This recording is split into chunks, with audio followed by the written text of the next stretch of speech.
if you really think about it, the game really reminds me of people that I've come across, right? People that I've been around, people that I've had relationships with. And I'm sure that once I break this down, y'all feel the same way. You feel what I'm saying? And this is no disrespect to the game.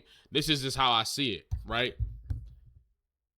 There's always that one person or that one whatever, right? That feels like they're entitled to your time and entitled to your energy and entitled to your favor and entitled to your mercy, your forgiveness, whatever that may be. There are definitely a good amount of people out there that feel like other people owe them their time and energy.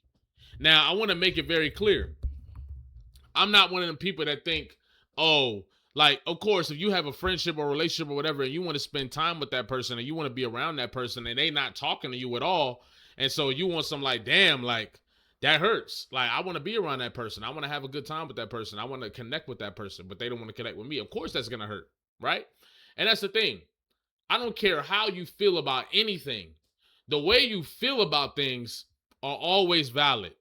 It's always about what you do about that, what you say about that, how you respond to that feeling. If you allow that feeling to control you and navigate you, that's where shit starts to get interesting and weird, right? Nobody's saying it's not, it's wrong for you to feel upset or for you to feel angry, for you to feel jealous, for you to feel all these different human emotions that everybody experiences.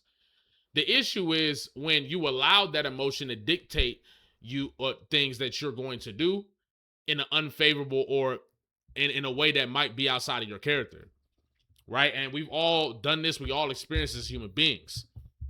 But when you really think about it, think about that one person. I know y'all all got one person in mind. If you haven't, just take a couple seconds. I want you to think about that person. That person might, and the funny thing is, even though they feel entitled to your time, they might have called you, they might have texted you, never got back to them. Instead of just being open, instead of just being honest and being like, hey, man, like, I'm not going to lie, like, that hurt. That hurt that you not responding to. And saying that directly to that person, 9 times out of 10, they just not going to say nothing. 9 times out of 10, they're going to be so prideful that they don't even want to admit that you are not giving them what they think you owe them. So instead, they built resentment, and instead, through that resentment, they start being weird. They start acting weird. They might even start preying on your downfall. They might even want to be a part of your downfall. They might even want to whatever. That's where it gets really weird. When people start acting weird based on things that they could have communicated that didn't communicate. Because 9 times out of 10, all it takes is a direct, vulnerable conversation for certain things. And that's in the case of actual friendship. That's in the case of actually being in a real close, you know what I'm saying, situation, whatever. Now, the thing about time and energy, right, is that if you really respect an individual and you really got love for an individual, etc., the first thing that you do is consider what they're experiencing, what they're going through, and what they are maybe picking up on and what's on their shoulders, right? What's and going on in their life. Because then you could say, well, maybe they're not getting back to me because of A, B, and C, and D. But what most people do is they assume that, you know what I'm saying, we all human, so, you know, most people just assume and say, well, they're not getting back to me, so they don't rock with me, they don't fuck with me, they don't boom boom. And sometimes people will even ignore all of the evidence that would say otherwise. When really all it's been is, man, that person might be going through something. Damn, that person might be busy. Damn, that person might be putting so much energy and time into other relationships that they might have priority over you, which is okay. That they don't also have the energy and the time to constantly show up for you in the ways that you think they should. And that's the main thing that I wanted to get across before we watch this clip. All right? Because in a situation where I don't really know what Kendrick and Game's relationship is, but I assume it's on the basis of music, it's on the basis of the industry, it's on the basis of that, right?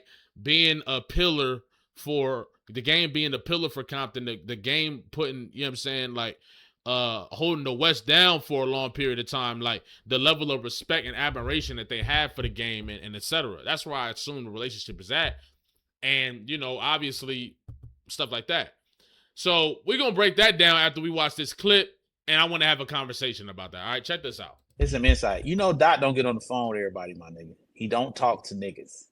This what y'all got to understand about Kendrick Lamar. He just not talking to everybody. He talked to Glasses. He's a very few small people that he'll get on the phone with. I think that was another thing that Game had an issue with. He couldn't get Kendrick on the phone. And I'm trying to explain. He's like, man, why won't he just talk to me? You know, I'm just like, my nigga, like, hey, man.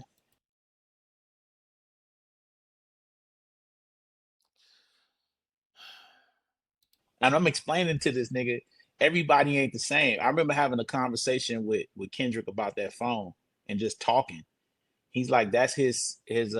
Because we were just talking about vices one day. And his vice is being away, like being able to cut things off and cut the world off and no one be able to touch him. Like some people's vice is shopping. He enjoys the fact that niggas just can't get to him. They want access, and he be like, "Yep." They want the access, and he enjoys. Dog, we all when you see Dr. Dre, dog, we all admire the fact that at any given time, bro, Dre can cut access off to anyone whenever he wants. Now, this is the thing about this, right?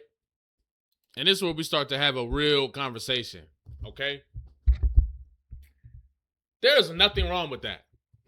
There's nothing wrong with Kendrick Lamar, especially if you listen to Kendrick's music. Kendrick's always talking about people being overly zealous for favors and feeling like they're entitled to favors and feeling like they're entitled to invitations and feeling like they're entitled to go places and feeling like they're entitled to. I hate people that feel entitled. Look at me crazy because I ain't invite you. Or you important, you the more motherfucker. I don't even like from that perspective, it's like there is nothing wrong with Kendrick wanting to protect his energy and wanted to protect his conscience and wanted to protect his spirit. As a matter of fact, most people should do that. It's so many people that step in and out of your life that are just leaking and just leaving little residue all over your spiritual aura and all over your energy, and you just let them do it. And then you wonder why you feel over here and you feel over there, because you're not concentrating your energy field and your aura. Some people are selective because of that. And that's okay. Okay? Now, in the case of the game, it's like, number one, why do you feel like Kendrick has to talk to you? What do you want to talk to Kendrick about? I guarantee if, for example, Kendrick talked to Glasses, Kendrick talked to all these, he has a certain circle of people that he does talk to. The question would be why? Why does Kendrick talk to Glasses Malone? Why does Kendrick talk to all these people? And once you come to that conclusion, ask yourself, do I fit that criteria? Do I fit that lane? And be honest. And if you don't, then why do you feel like you are owed that time and energy of that individual? Why do you feel like you are owed access to that individual? What does that give you? What reward are you gaining from having access to this individual? Especially if the only reason you're going to contact them is to A, ask for a favor, A, ask for some business, A, ask for, let's do this. Like, if that's the only reason that you're contacting somebody, then if they don't want to talk about that, then they might not answer you. Like, if you call my phone 100 times, right, and 98 times you're asking for money, right, and the 99, 100 time, I either don't want to give you that money or I don't have the money, I'm probably just not going to answer the phone. That's just how it is, right? So a lot of people don't take the time to reflect on what they're doing and their place and their responsibility in any given situation. And now the crazy thing about the game too, right? And this be the same thing some people be really doing, is like completely ignoring some of the stuff that you've done or said that might have rubbed that individual that you're trying to have so much access to the wrong way. maybe they're distancing themselves from you for a reason as well. And if you're not willing to be real and acknowledge that, that's probably another issue. And that probably adds on to the reason why the person is not reaching back out. Right? It could be a whole multitude of reasons. But when I think about Kendrick and Game, I'm like, man, it's not that long ago you had Drake dissing Kendrick on one of your songs in the city. Like, and you still expect access. And that doesn't mean that, you know what I'm saying? I feel like anybody would look at that and be like, okay, like, even if I don't think they meant that in a malicious way, I probably should just keep them at a certain distance. And I feel like ultimately it's like, you're not entitled to anybody's time or energy. You're not entitled to people's favor. You're not entitled to anything that comes from another person that they didn't already tell you they were going to give to you. You're just not. And I feel like some people are going to hear that and be like, nah, that's not the case. Boom, boom. But this is how I genuinely feel. Especially when your intentions are not coming from a place of genuine connection, genuine understanding, wanting to really know that person, wanting to really build a deeper bond with that person. If the only reason you calling them is to boom for business and all this different stuff, then it's like, bro, why do you expect them to always answer your call? And even if it's not, sometimes you might not like, sometimes they might just not want to talk.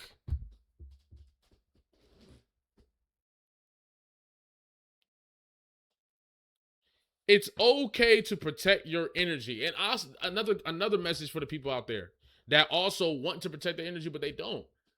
It's okay for you to protect your energy. It's okay for you to cut access off to people.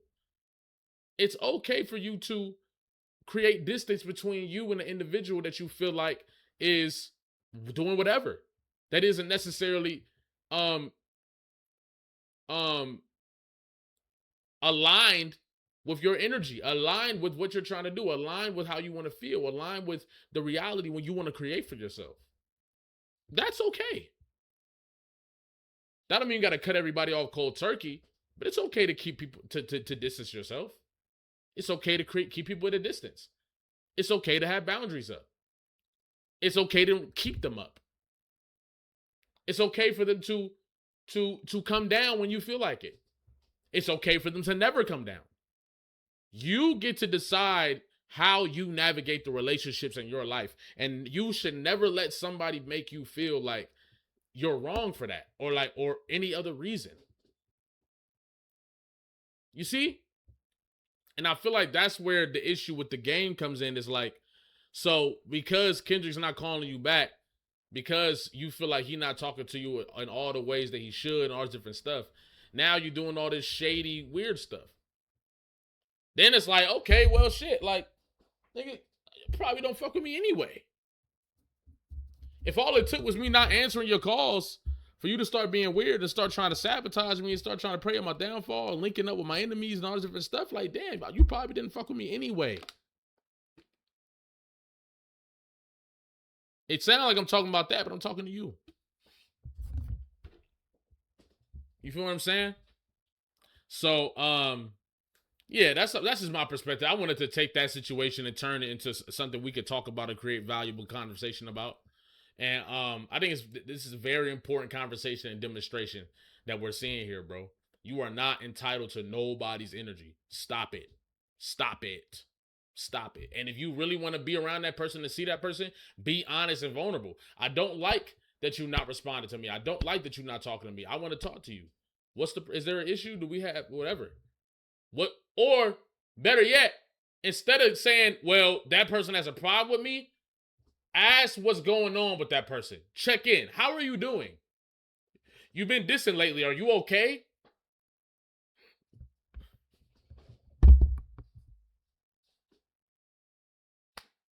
Like, comment, subscribe, especially if you're new here, especially if you've been here. You feel what I'm saying? Tap it with the Patreon. We got a couple reactions coming to the Patreon very soon this week. You feel what I'm saying? So tap in. You feel me? I'm gonna put the link in the description. I'm gonna put the link in the card. All right. I'm gonna catch y'all. Y'all have a good day, man. I'm excited to see what happened to this versus too, if it's still going down. I'm gonna catch y'all, man.